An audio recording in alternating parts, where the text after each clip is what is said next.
안녕하세요. 오늘도 함께 하나님 말씀 묵상하며 기도의 자리로 나아가면 좋겠습니다.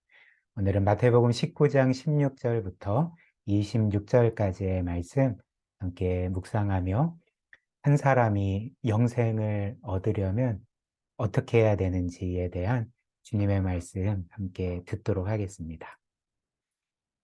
이 사람이 영생을 얻으려면 무엇을 해야 하는가라는 것은 인류 역사상 거의 모든 사람들의 근원적인 질문이라 할 수가 있겠습니다. 그리고 이 문제에 대해서 성경은, 특별히 우리 주님은 어떤 답을 주셨을까요? 오늘 본문 말씀을 통해 이제 그 말씀을 함께 묵상하려고 하는데요. 여러분들이 잘 아시는 유명한 사건이죠. 한 청년이 예수님을 찾아왔습니다. 그 청년은 다른 복음서에 따르면 부자였고 또 관원이라 소개되고 있는데요. 즉, 이 청년은 당시 부와 지위와 명예, 이 모든 것을 가진 세상적으로는 부러움을 한 몸에 받는 그런 부족함 없는 청년이었습니다. 그런데 이 청년이 예수님을 찾아와서 이렇게 여쭤보았던 거죠. 16절입니다. 선생님, 제가 영생을 얻으려면 무슨 선한 일을 해야 합니까? 그리고 이에 대해서 예수님은 이렇게 답하셨습니다. 17절입니다. 어찌하여 너는 나에게 선한 일을 묻느냐? 선한 분은 한 분이다. 너가 생명에 들어가기를 원하면 계명들을 지키라. 이렇게 말씀을 하셨습니다. 그래서 이에 대해서 청년은 예수님께 그럼 제가 어떤 계명을 지켜야 됩니까? 라고 다시 물었고요. 예수님은 이에 대해서 18절, 19절의 말씀을 주셨던 거죠. 살인하지 말라, 간음하지 말라, 도둑질하지 말라, 거짓 증언하지 말라, 너의 부모를 공경하라, 그리고 너의 이웃을 너의 몸과 같이 사랑하라. 이렇게 말씀하셨습니다. 즉, 10계명의 각 계명들, 특별히 후반부의 계명들을 말씀을 하셨던 거죠. 그렇다면 예수님의 이 답을 듣고 청년은 어떤 반응을 보였을까요? 어떤 답을 했을까요? 놀랍게도 이 청년은 어떤 면에서 의기양양하여서 저는 이 모든 것들을 다 지켰습니다. 저는 지금까지 십계명을 단 한 번도 어긴 적이 없고 어떤 면에서 완벽하게 지켰습니다. 그런데 혹시 저에게 부족한 것이 있습니까? 라고 답을 했던 거죠. 그러나 주님은 이 답을 준 청년에게 그래? 그렇다면 너는 이제 영생을 얻을 수가 있을 거야 라고 말씀하시지 않았던 거죠. 오히려 예수님은 이 청년에게 한 가지를 더 말씀을 하셨습니다. 21절입니다. 너가 완전한 사람이 되려고 하면 가서 너의 소유를 팔아서 가난한 사람에게 주어라. 그리하면 너가 하늘에서 보화를 차지하게 될 것이다. 그리고 와서 나를 따라라 말씀하셨습니다. 예수님의 이 마지막 말씀을 듣고 청년은 본문 말씀처럼 근심했고 그 자리를 떠났던 거죠. 그리고 이를 본 예수님은 제자들에게 부자가 천국에 들어가는 것보다 낙타가 바늘 구멍으로 들어가는 것이 더 쉽다 말씀하셨습니다. 무슨 말입니까? 그냥 표면적으로 우리가 이해하기는 부자가 구원받는다는 것은 불가능한 일이라는 거죠. 즉, 이 청년은 구원받을 수가 없다라고 이제 말씀을 하셨던 것입니다. 그렇다면 이 시점에서 우리는 이제 이런 질문을 할 수 있을 것 같습니다. 예수님의 말씀을 들으면서 생각되는 것은 그렇다면 내가 이런 영생을 얻기 위해서는 이 모든 계명들을 완벽하게 지켜야 되는가? 예수님은 너가 생명에 들어가기를 원하면 계명들을 지키라 이렇게 말씀하셨는데 지금 예수님은 우리 모두에게 행위 구원을 말씀하고 계시는 것인가? 이제 이런 의문을 가질 수가 있는 거죠. 그러나 그렇지 않습니다. 예수님의 이 말씀은 우리에게 너희의 행위로 구원을 받을 수 있을 거다라고 말씀하시는 것이 아니라 오히려 하나님께서 태초에 이 세상에 세우신 영생의 조건을 말씀하신 거라는 거죠. 즉, 우리가 알다시피 창세기를 보면 첫사람 아담과 하와는 영원한 생명을 얻기 위해서는 하나님께 전적으로 순종해야 됐습니다. 즉, 선악과 금지 명령으로 이렇게 표현되는 그 창조주 혹은 주권자 하나님께 전적으로 순종할 때만이 사람은 영원한 생명을 얻을 수 있었다는 거죠. 그리고 이는 구약 성경 또 신약 성경이 우리에게 분명하게 드러내는 바이기도 하는데요. 레위기 18장 5절에 이런 말씀이 있습니다. 너희는 내 규례와 법도를 지키라. 즉 하나님의 율법을 지키라. 사람이 이를 행하면 그로 말미암아 살리라. 즉 영원한 생명을 얻으리라. 나는 여호와니라. 이렇게 말씀하셨고요. 또 로마서 10장 5절은 이 구약의 말씀을 인용하여 이렇게 말하죠. 모세가 기록하되 율법으로 말미암는 의를 행하는 사람은 즉 율법을 완벽하게 지키는 사람은 그 의로 말미암아 살리라 구원받고 영생을 얻으리라 하였거니와 이렇게 우리에게 말하고 있습니다. 즉 원리적으로 한 사람이 지금까지 단 한 번도 율법을 어긴 적이 없고 즉 죄를 지은 적이 없고 이후에도 모든 율법을 평생 완벽하게 지키면 그는 그로 말미암아 영생을 얻게 된다는 거죠. 이것이 어떤 면에서 원리적인 영생의 그 조건, 그 원칙이라는 것입니다. 예수님이 이것을 말씀하신 거죠. 그렇다면 이 청년의 경우는 우리가 어떻게 생각해야 되는가?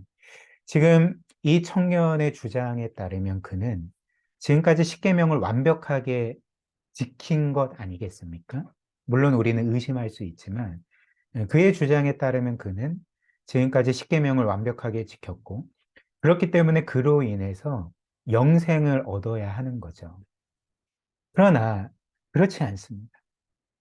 그가 실제로는 지금까지 겉보기에는 살인하지 않고 간음하지 않고 도둑질하지 않고 거짓 증언하지 않고 부모를 공경했다 할지라도 그가 이 계명들을 온전히 지킨 것이 아닐 수 있기 때문에 그렇다는 거죠. 왜 그럴까요? 왜냐하면 하나님의 계명을 지킨다는 것은 단지 겉보기에 외적으로 계명을 준수하는 것뿐만 아니라 이 계명의 핵심은 그 계명을 주신 하나님을 우리 삶의 가장 중요한, 가장 최우선적인 분, 가장 영화로운 분으로 인정하고 그리고 그분을 예배하고 그 모든 계명에 순종하는 것이기 때문에 그렇습니다. 이것이 하나님의 법을 진정으로 순종하는 의미가 되는 거죠. 근데 이 청년에게는 모든 율법을 외적으로 지키는 것처럼 보였을지라도 이 청년에게 심각한 문제가 있었다는 거죠. 그 문제가 무엇일까요? 이 청년에게 가장 중요한 존재는 하나님이 아니었다는 것입니다. 그에게 가장 중요한 것은 하나님이 아닌 그가 가진 재물이었다는 거죠. 이를 어떻게 알 수 있을까요? 예수님께서 그가 나는 십계명의 모든 것을 지켰어요라고 말했을 때 예수님은 그에게 오 그래? 그렇다면 너가 가진 모든 재물을 팔아서 가난한 자들에게 나눠주고 나를 따르라. 그렇게 하면 너가 영생을 얻으리라고 말씀하셨을 때 그는 그 말씀에 순종하지 아니하고 근심하여 떠났기 때문에 그렇습니다. 즉, 이 청년에게 가장 중요한 존재는 하나님이 아니라 그의 재물이었음을 보여주는 것 아니겠습니까? 그리고 바로 이 때문에 예수님은 이 청년에게 너가 가진 모든 재물을 팔아 가난한 자들에게 나눠주고 나를 따르라고 요구를 하셨던 것입니다. 즉, 이는 이 청년이 마지막으로 자선을 하면 이웃 돕기를 하면 구원을 받는다는 것이 아니라 예수님은 이 청년의 우상을 보셨던 거죠. 즉, 이 청년이 하나님보다 더 중요하게 여기는 것이 재물이었음을 보시고 너가 하나님이 너에게 가장 중요한 분이 되어야 된다. 너에게 가장 영광스러운 분이 되어야 된다. 그렇기 때문에 너는 재물이라는 우상을 버리고 하나님만을 예배하고 그분께 순종해야 된다. 라고 이렇게 요구를 하셨던 것입니다. 그리고 사실 이는 우리에게도 마찬가지입니다. 우리도 사실 우리에게 하나님보다 더 중요하게 여기고 하나님보다 더 최우선적이고 영화롭게 여기는 것이 있을 수가 있다는 거죠. 그리고 그렇게 하나님보다 더 중요하게 여기는 것을 가진 상태에서, 붙들고 있는 상태에서도 얼마든지 겉보기에는 하나님의 계명에 순종할 수 있습니다. 어떻게 그럴 수 있을까요?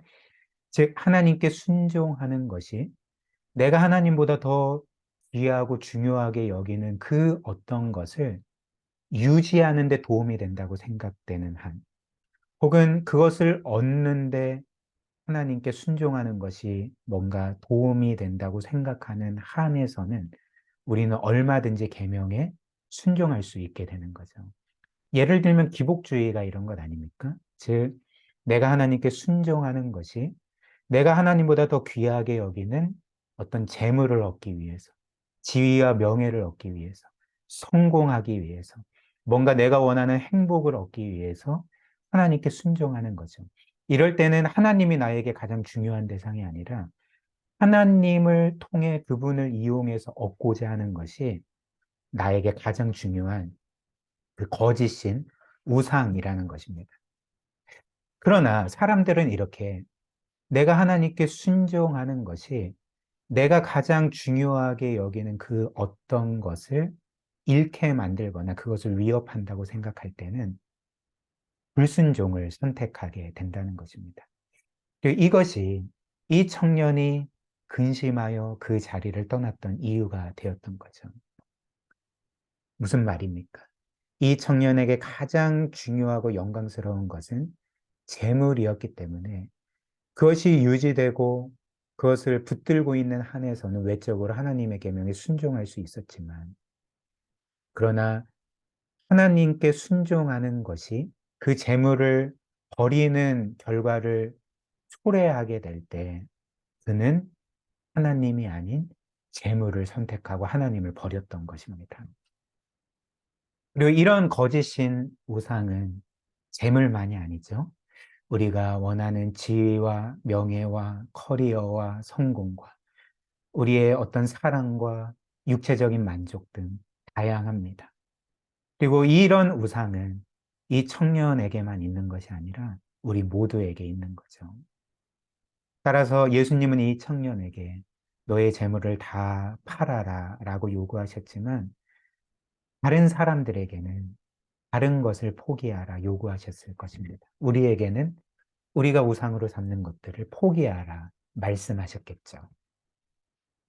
그렇다면 이제 마지막으로 우리가 구원받기 위해서는 이렇게 하나님을 가장 중요하고 영광스러운 분으로 예배하고 섬기면서 그분께 그분의 모든 계명에 완벽하게 순종해야 한다면 이 세상 누가 구원받을 수가 있을까요? 누가 이렇게 하나님을 최고의 목적으로 삼고 모든 계명을 완벽하게 지킴으로 구원에 이를 수가 있겠습니까? 그럴 수가 없는 거죠. 그 누구도 구원받을 수가 없다는 결론을 내리게 되지 않습니까? 그러나 이에 대해서 예수님은 우리에게 구원받을 수 있는 유일한 길을 말씀을 해주셨습니다. 그것이 26절인 거죠. 예수께서 그들을 보시며 이르시되 사람으로서는 할 수 없으나 즉 우리의 힘으로서는 우리를 구원할 수 없으나 뭐라고 말씀하십니까? 하나님으로서는 다 하실 수 있느니라. 즉 하나님은 우리를 구원하실 수가 있다라고 말씀을 하셨습니다. 사랑하는 여러분, 이 말씀처럼 죄인인 우리는 우리의 힘으로 구원받을 수가 없습니다. 우리는 이미 살면서 수없이 많은 죄를 지은 사람들이고 또 앞으로도 하나님의 모든 말씀을 완벽하게 지킬 수 없는 사람들입니다. 그러나 오늘 말씀처럼 사람으로서는 할 수 없으나 하나님은 하실 수가 있는 거죠. 하나님은 구원의 일을 이루실 수가 있습니다. 그 실제로 성경이 우리에게 알려주는 바가 무엇일까요? 그 하나님께서 우리 대신 구원을 이루신 거죠. 즉 하나님이신 예수께서 우리 대신 구원을 이루시기 위해서 사람이 되어서 이 세상에 오셨습니다. 그래서 하나님이신 그리스도께서 우리를 위해 우리의 구원을 위해 하신 일이 무엇일까요? 그리스도께서는 우리가 마땅히 살아야 하는 실패했던 그 삶, 하나님께 완벽하게 순종하는 삶을 우리 대신 사셨던 거죠. 그리고 그리스도께서는 우리가 우리의 죄 때문에 반드시 받아야 되는 죽음을 우리 대신 십자가에 못 박혀 죽으심으로써 당하셨습니다.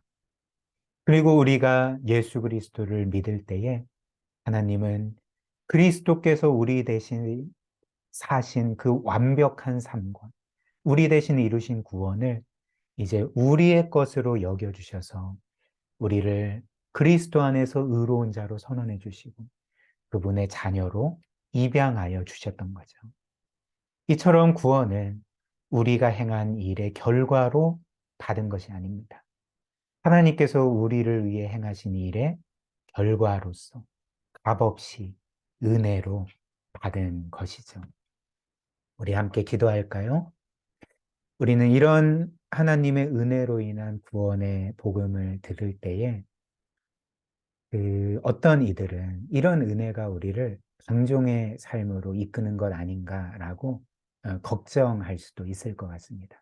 그런데 이렇게 하나님의 이 은혜의 구원이 우리를 방종한 삶으로 이끈다면 그것은 우리가 진짜 은혜를 경험한 것이 아님을 보여주는 증거일 뿐입니다. 우리가 도리어 하나님의 이런 놀라운 사랑과 은혜를 그 아들을 주시기까지 우리를 구원하신 그 놀라운 은혜를 기억한다면 우리는 그 하나님을 우리의 삶에 가장 중요하고 영광스러운 분으로 삼을 것이고 기쁨과 감사함으로 그분을 예배하며 그 모든 말씀에 순종하는 삶을 살아가게 될 것입니다. 오늘 이런 은혜 우리에게 허락해 주시도록 오늘 말씀 기억하며 함께 기도하도록 하겠습니다.